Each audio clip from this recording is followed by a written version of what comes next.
오늘은 창세기 14장 1절과 2절 그리고 11절로부터 16절까지 전쟁과 롯이라는 제목으로 여러분들과 함께 하겠습니다. 먼저 창세기 14장 1절과 2절 제가 읽도록 하겠습니다. 당시에 시날 왕 아므라벨과 엘라살 왕 아리옥과 엘람 왕 그돌라오멜과 고임 왕 디다리, 소돔 왕 베라와 고모라 왕 비르사와 아드마 왕 시납과 스보임 왕 세메벨과 벨라 곧 소알 왕과 싸우니라. 11절입니다. 네 왕이 소돔과 고모라의 모든 재물과 양식을 빼앗아가고 소돔에 거주하는 아브라함의 조카 롯도 사로잡고 그 재물까지 노략하여 갔더라. 도망간 자가 와서 히브리 사람 아브라함에게 알리니 13절 뒷부분입니다. 그때 아브라함이 아모리 족속 마므레 상수리 숲을 근처에 거주하였더라. 마므레는 에스골의 형제요 또 아넬의 형제라. 이들은 아브라함과 동맹한 사람들이더라. 아브라함이 그의 조카가 사로잡혔음을 듣고 집에서 길리고 훈련된 자 318명을 거느리고 단까지 쫓아가서 그와 그의 가신들이 나뉘어 밤에 그들을 쳐부수고 다메섹 왼편 호바까지 쫓아가 모든 빼앗겼던 재물과 자기의 조카 롯과 그의 재물과 또 부녀와 친척을 다 찾아왔더라.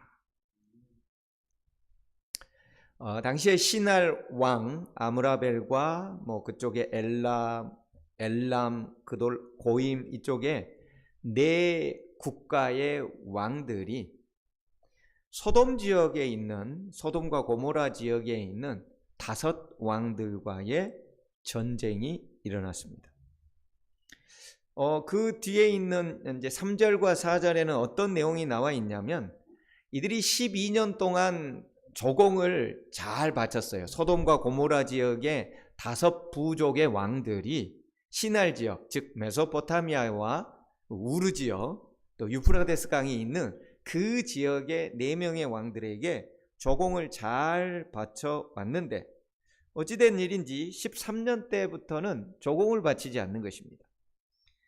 그러자 시날 지역의 왕들이 한 1년 정도는 기다려줬어요. 그런데 계속 기다려줄 수는 없는 것이죠. 그래서 14년째 되던 해에 드디어 이제 침공을 하러 내려왔다는 이야기입니다. 특별히 그 지역에는 시딤 골짜기라고 해서 역청구덩이가 많은 지역이 소돔과 고모라의 지역입니다. 우리가 역청이라고 하면은 다른 말로 영어로는 이것을 아스팔트라고 번역을 했습니다. 우리가 알고 있는 아스팔트 뭐예요? 그 검은색 찐득찐득한 거 있죠? 아스팔트 피치라는 건데 그것을 바로 역청이라고 하는 것입니다. 그러니까 소돔과 고모라 지역의 옛날에는 그 석유 원유로부터 이렇게 나오는 찐득찐득한 어떤 것들이 굉장히 많이 있었던 그런 곳이 소돔과 고모라 지역이었던 것입니다.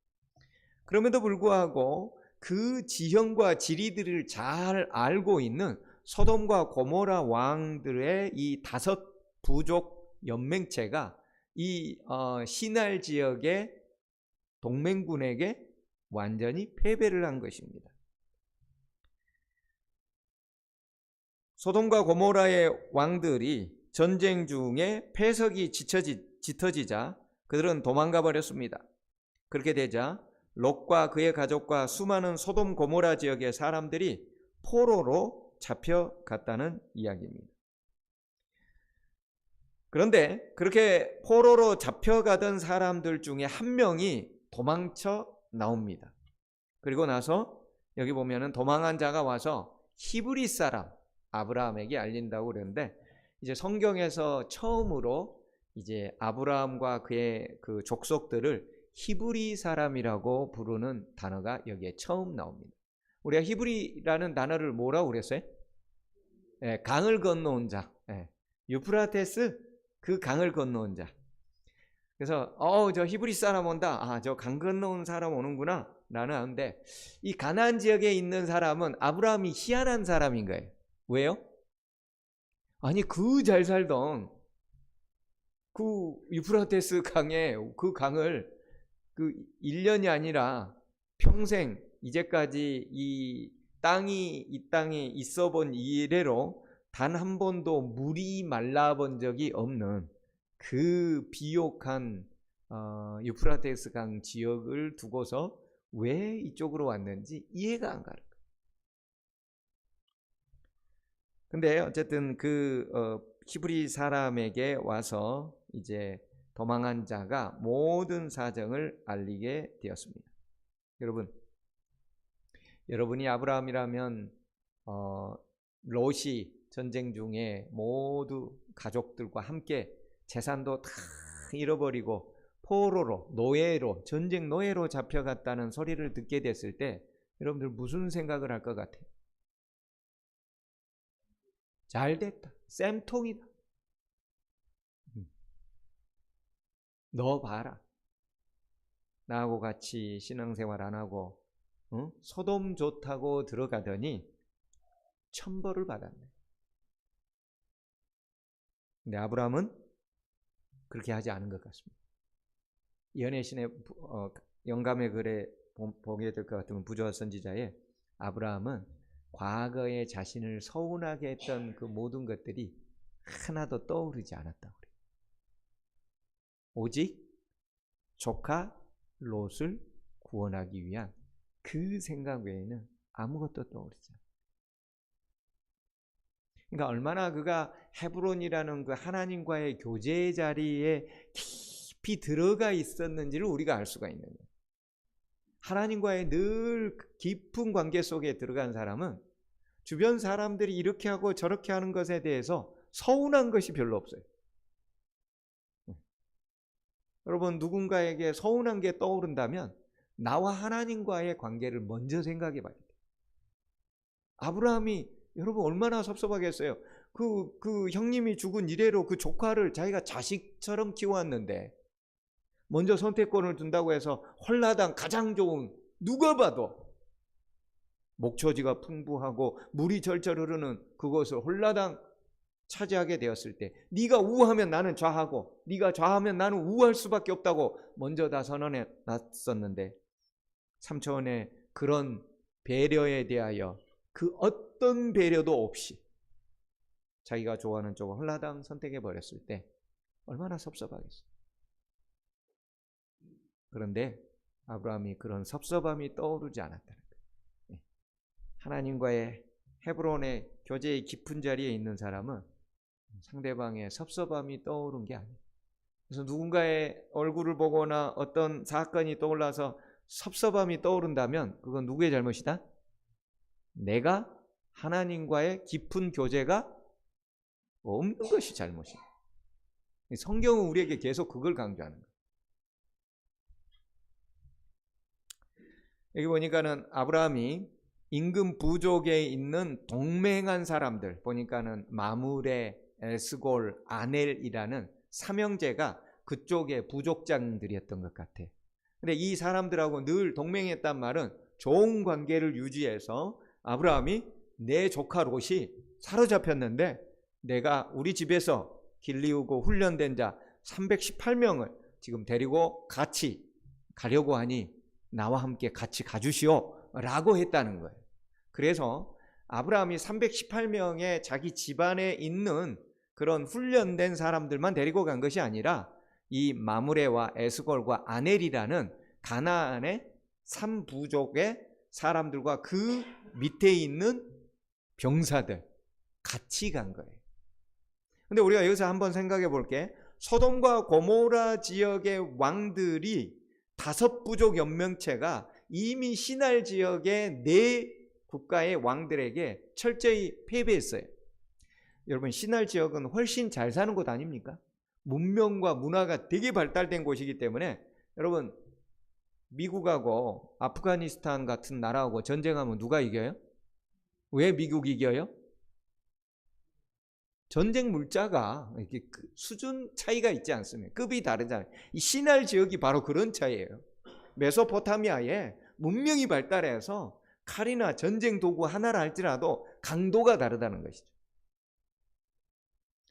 그렇게 해서 승리하고 돌아가는데 아브라함은 지금 뭐 족장이긴 하지만 어떤 왕권을 가질 만한 그런 존재도 아니요. 여기에 와 있는 마므레나 에스골이나 아넬 같은 사람들도 그렇게 큰 어떤 국가적이나 뭐 그런 어떤 큰 능력이 있지를 않은 거예요. 여러분, 이 사람들이 그런 어떤 큰 부족과 능력이 있고 어떤 부국을 형성했다면 신할의 왕들이 온 김에 어디까지 다 쳐부쉈을까요? 마무리에 있는 형제들까지 다 해서 거기에 있는 재산들까지 다 가져가지. 여러분, 신할에서 여기까지가 거리가 1500km.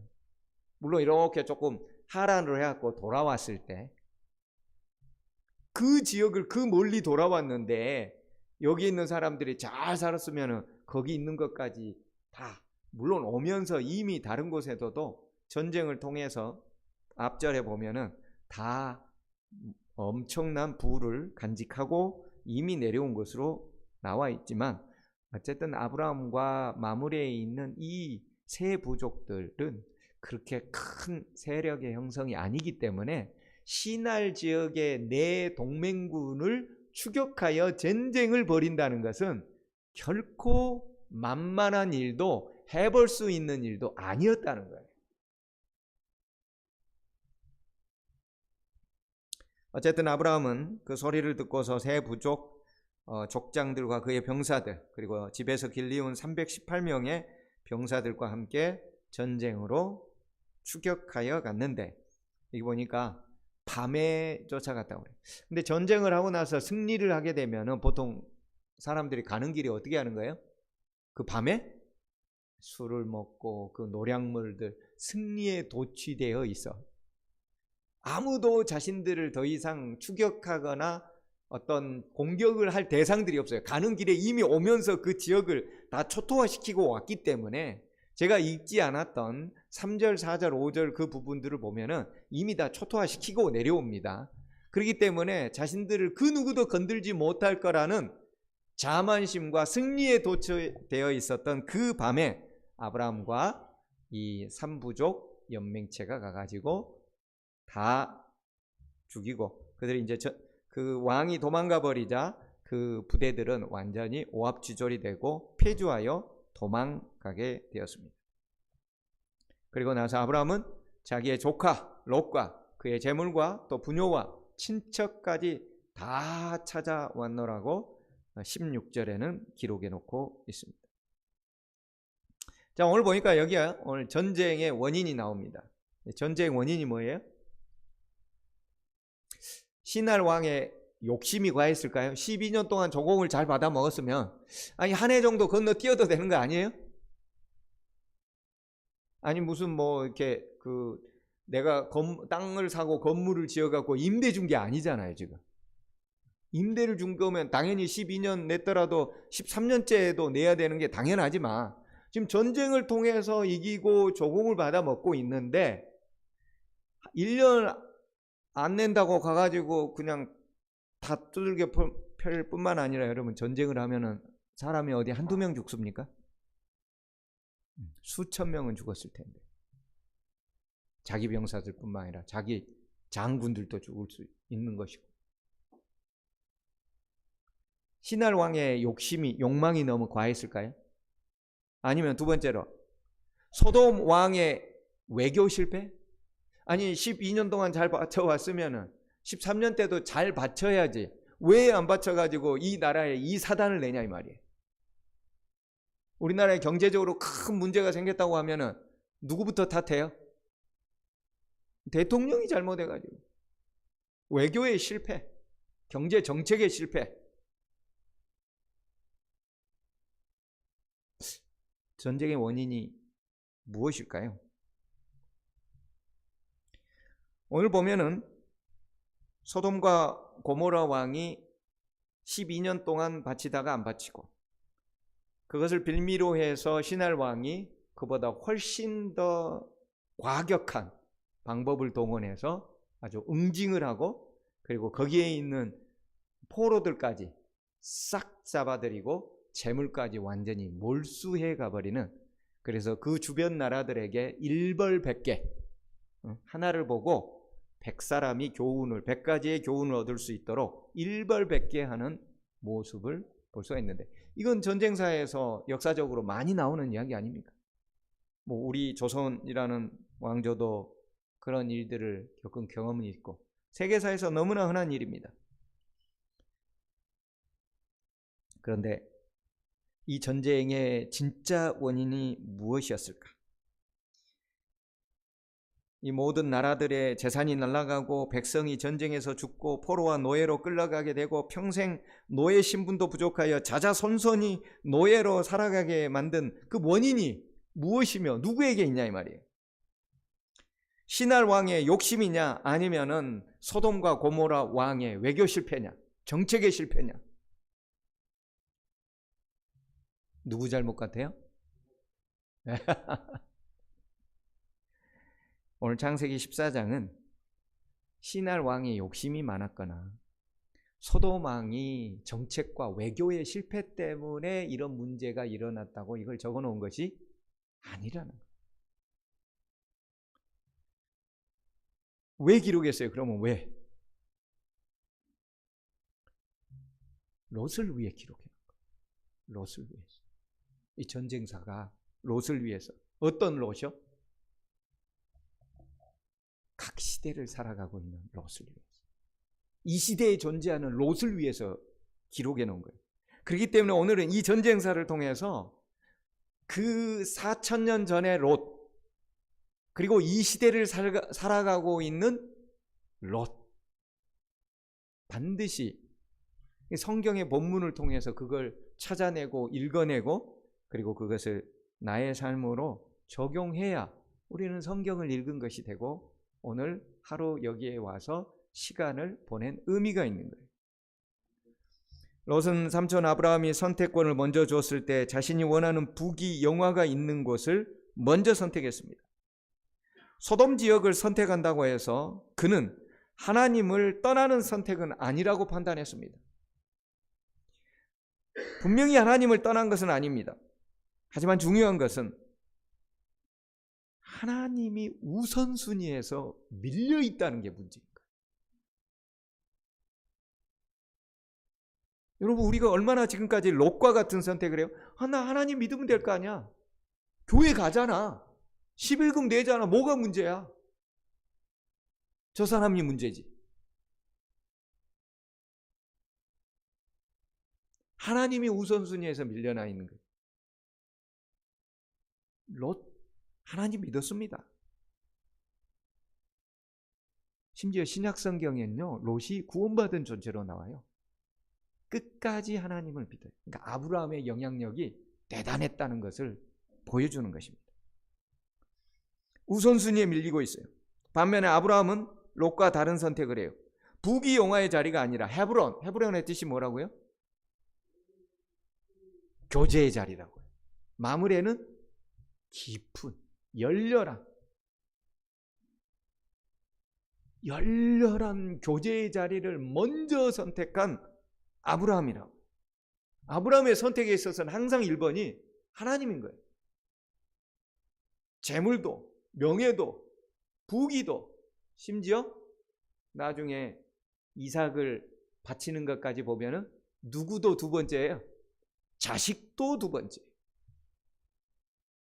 자식도 두 번째.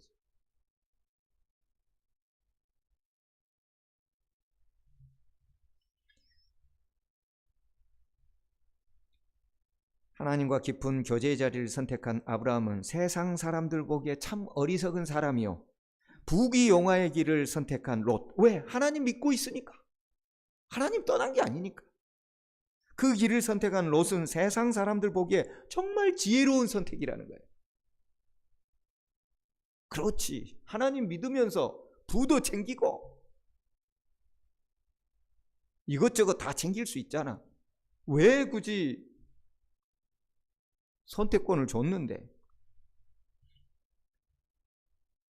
혹시 우리도 지금 그렇게 이 시대의 롯처럼 살아가고 있는지 우리는 이 본문을 읽을 때마다 롯에 내 이름을 넣어놓고 생각해 봐야 돼요. 백합화를 보고서 생각해 봐야 되듯이 성경의 본문의 한 문장 한 문장을 생각하며 읽어야 되는 거예요. 그런데 소돔에 관해서 롯도 이미 다 알고 있었을 것입니다. 소돔이 악한 동네라는 것. 하나님께서 그래서 성경에는 멸망하기 전이었던 고로라는 표현을 쓴 것으로 봐서 롯도 이미 그게 악하다는 걸 알고 있어요. 아브라함으로부터 하나님과의 그런 깊은 교제 속에서 도덕적 개념이 무엇인지 정도는 롯도 알고 있었다는 거죠. 여러분, 하나님이 알지도 못하는 사람이 그곳에 갔는데 야단치고 혼내겠습니까?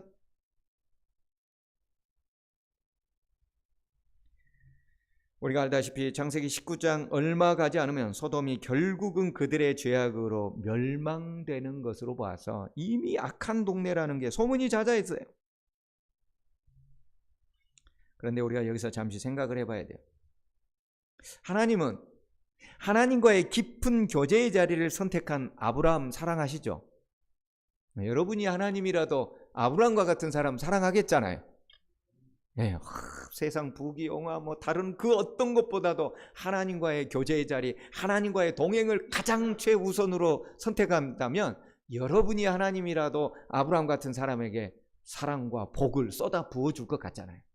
그러면 하나님, 비록 잘못된 선택이지만 하나님이 우선순위가 아닌 세상의 부귀영화를 선택한 롯은 하나님이 사랑하실까요? 네? 맞아요. 자, 그러면 우리가 여기서 생각해봐요. 여러분의 자식이 잘못된 길을 가고 있어요. 우선순위가 잘못됐어요. 그럼 그 자식에게 여러분 어떻게 하시겠어요?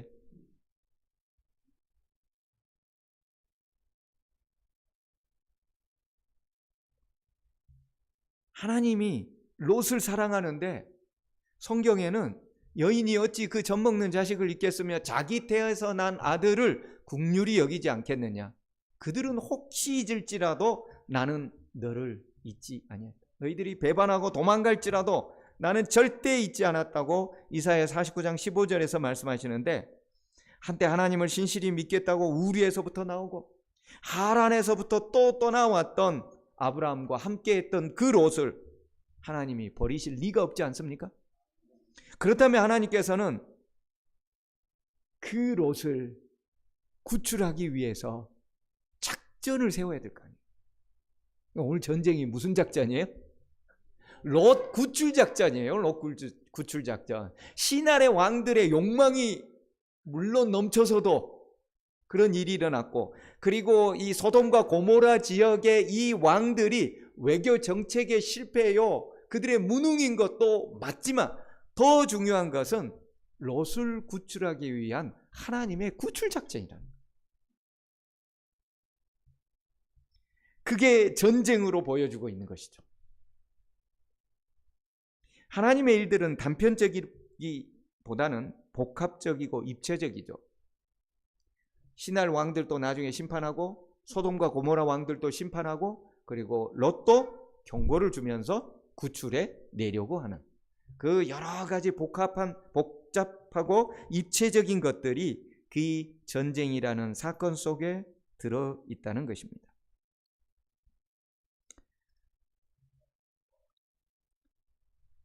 하나님의 관점에서는 철저하게 이 전쟁은 롯의 구출 작전에 훨씬 더 포커스가 맞춰져 있었습니다.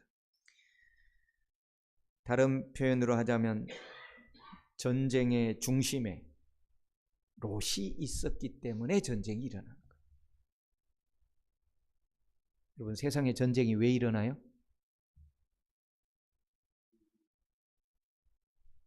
나 때문에 일어나는 거예요. 미국이 강하고 러시아가 강해서 일어나는 게 아니고 열강들의 세력이 우리나라를 호시탐탐 노려서 일어나는 것이 아니고 누구 때문에 일어나요? 나 때문에 일어나요.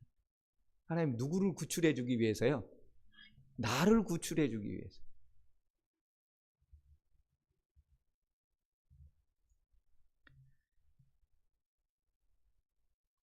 나를 구원하기 위한 하나님의 작전이 이 시대에 나를 중심으로 벌어지고 있는 전쟁에 속하다는 것입니다. 요즘 경기가 많이 힘들다고 합니다. 2024년 4분기 원주 중앙 일산 지역의 중대형 상가 공실률은 31.59%, 강원도에서 가장 높다고 합니다. 특별히 원주의 원도심은 심각한데 지속적으로 30%의 공실률을 벌여오고 원주가 강원도에서 가장 힘든 지역이 되어버렸다. 이게 누구 때문이에요? 정치를 잘못해서 그러죠. 군인들 다 내보내버려가지고 경제가 망하게. 돈 있는 사람들이 쓸데없이 건물을 많이 지어가지고 이렇게 된 거죠. 공실률 많이 생기게. 이 나라가 대선을 왜 해요? 대통령이 잘못해서? 여당과 야당이 싸워서? 우리 시각을, 성경을 보는 사람은 시각을 바꿔요. 나 때문이에요, 나 때문에. 누구를 욕해요? 나를 욕해야 돼요. 성경은 그렇게 보라는 거예요. 우리가 교회 다니는데 세상 사람들하고 똑같이 뉴스에서 나오는 그 말을 그대로 반복하고 있다면 여러분 그게 그리스도인인가요? 뉴스에서 나오는 말을 그대로 반복하고 있어요. 여러분 생각해 보세요. 여러분이 지난 오늘까지 걸어온 그 길, 여러분이 보고 있는 그 뉴스의 그 내용을 그대로 반복하고 있어요. 그게 그리스도인의 길인가? 하나님께서는 전쟁을 어떻게 보라는 거예요? 나 때문에 일어났다는 거예요. 나 때문에. 롯 때문에 일어났다는 거예요.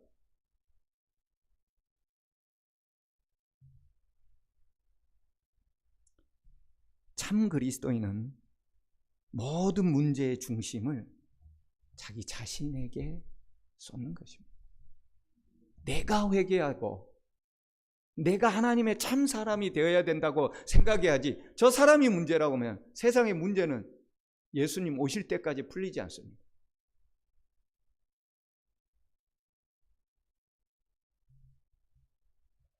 하나님은 나를 영원한 생명으로 구원하기 위하여 구출 작전으로 지금 내 주변에서 벌어지고 있는 여러 가지 일들을 작전을 세워서 진행하고 있는데, 우리는 그것을 가지고 저 사람이 문제다, 이 사람이 문제다, 정치인이 문제다, 재력가가 문제다,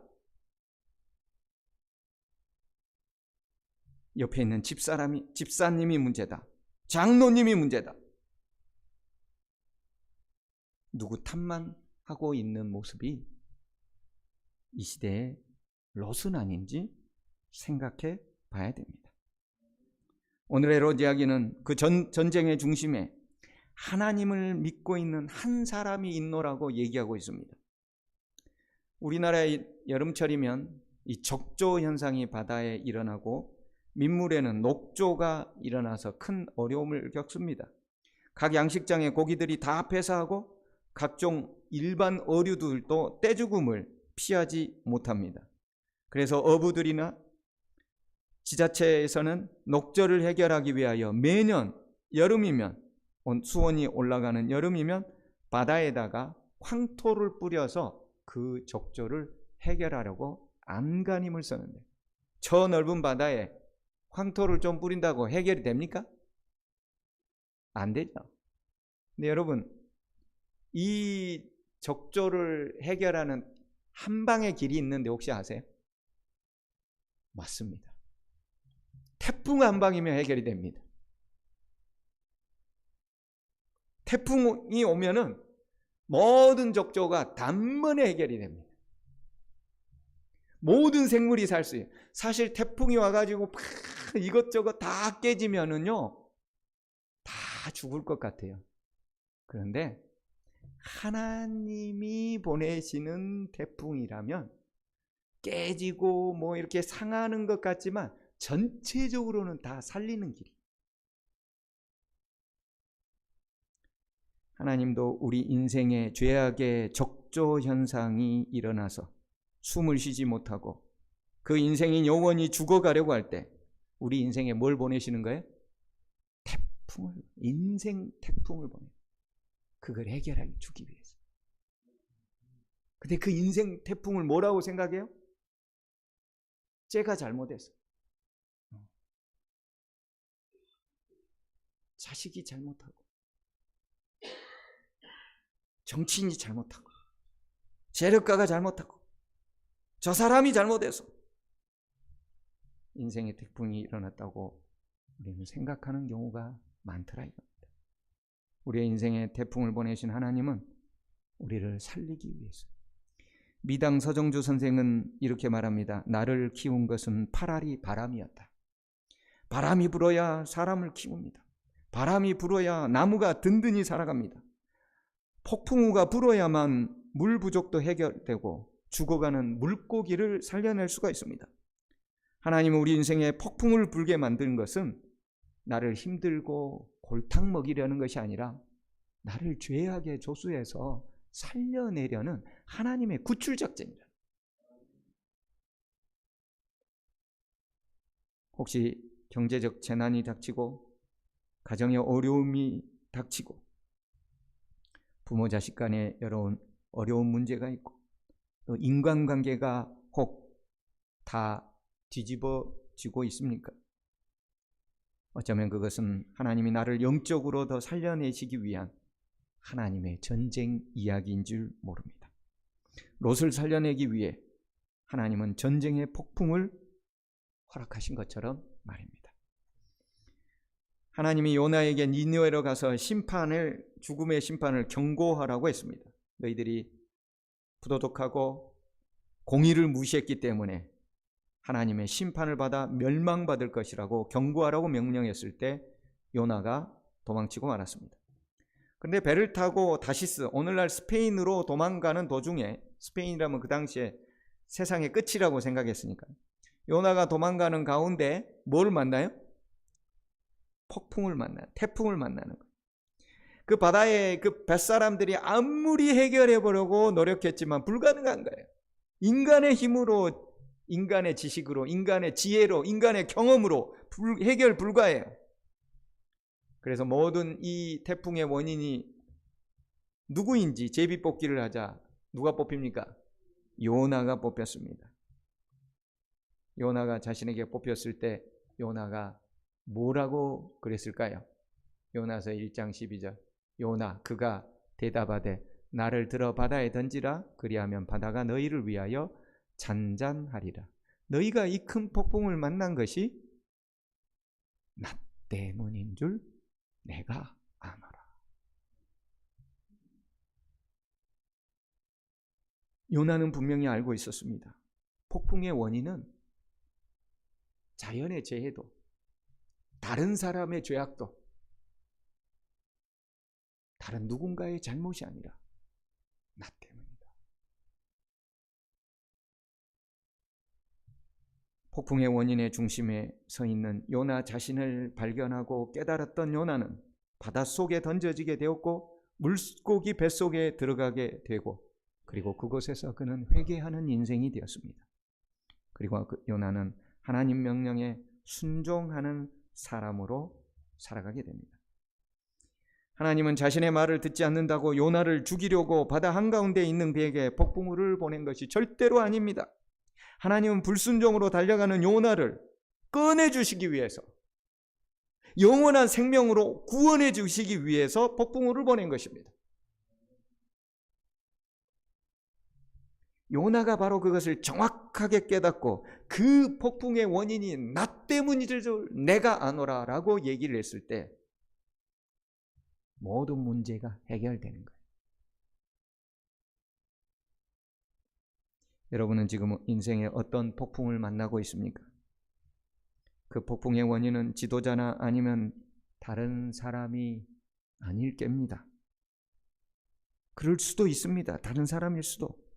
하지만 하나님은 그 폭풍, 인생 폭풍 가운데서 여러분을 영원한 생명으로 구원하기 위해 애쓰고 있다는 것입니다. 여러분, 한 사람을 기어코 구원하시기 위하여 그 폭풍을 보내고 있습니다. 오늘 창세기 14장 16절은 이렇게 얘기합니다. 아브라함이 자기의 조카 롯과 그의 재물과 또 부녀와 친척을 다 찾아왔더라. 찾아왔다라는 히브리어 단어는 슈브라는 동사인데요. 이 슈브는 돌이키다, 회복하다의 뜻이 있습니다. 물론 되찾아오다의 뜻도 있고요. 돌이키다, 회복하다. 즉 하나님은 롯이 하나님께로 완전히 돌이키고 롯이 하나님께로 완전히 회복된 영적 인생으로 살기로 찾아왔다는 의미입니다. 하나님 편에서 해줄 수 있는 것은 다 해줬다는 말이에요. 이제 누구의 선택이 남아있어요? 이제 롯의 선택이 남아있어요. 외형적으로는 다 회복되었습니다. 그렇지만 이제 롯이 그 다음에 요나처럼 다음에 진행을 해야 되는데 요나처럼 진행할까요? 아니면 어떻게 선택할까요? 여러분이 롯이라면 어떻게 선택하시겠습니까? 오늘 하나님께서 저를 통하여 질문하고 계십니다. 하나님은 다 찾아와서 돌이키고 회복시켜 주셨습니다. 나머지는 여러분의 몫입니다. 기도 제목이 있습니다. 인생 폭풍 속에서 구원의 하나님을 반드시 만나는 여러분 개인이 되기를 기도해 주시기 바랍니다. 우리 환우, 단희산, 박성준, 문괴한 그리고 우리 조종철, 권영아 이 환우들을 위해서 기도해 주시기 바랍니다. 우리 어린이 학생 청년반의 부흥은 우리의 과제이자 우리의 숙제입니다.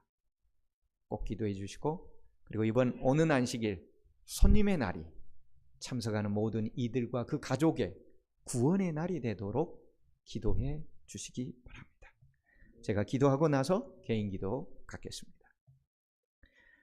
하나님, 그 전쟁이 시날 왕의 욕망도 소돔 왕의 외교 실패도 있지만 사실은 롯을 죄악의 소굴에서 구원하시기 위한 하나님의 위대한 구출 작전이었음을 알게 해 주셔서 감사합니다. 우리 인생 내의 전쟁 폭풍을 허락하심은 나를 죄악에서 구원하시기 위한 하나님의 구출 작전임을 평생토록 명심하는 주의 자녀 되게 도와주시옵소서. 주여, 우리 교회에 환자들이 많이 있습니다. 그 가족들 한 명 한 명 하나님의 은혜로 치유하시고 하나님을 온전히 바라보는 인생 되도록 도와주시옵소서. 어린이 학생 청년반의 부흥을 오늘 또 꿈꾸며 살아갑니다. 주님의 은총이 넘치도록 인도하옵시고 특별히 이번 안식일 모든 손님들 그리고 모든 우리 태장가족들 하늘의 구원의 하나님의 구출작전이 완전히 성공하는데 우리를 주님의 도구로 사용해 주시기를 예수님 이름으로 간절히 기도합니다. 아멘. 개인 기도 시간 갖겠습니다.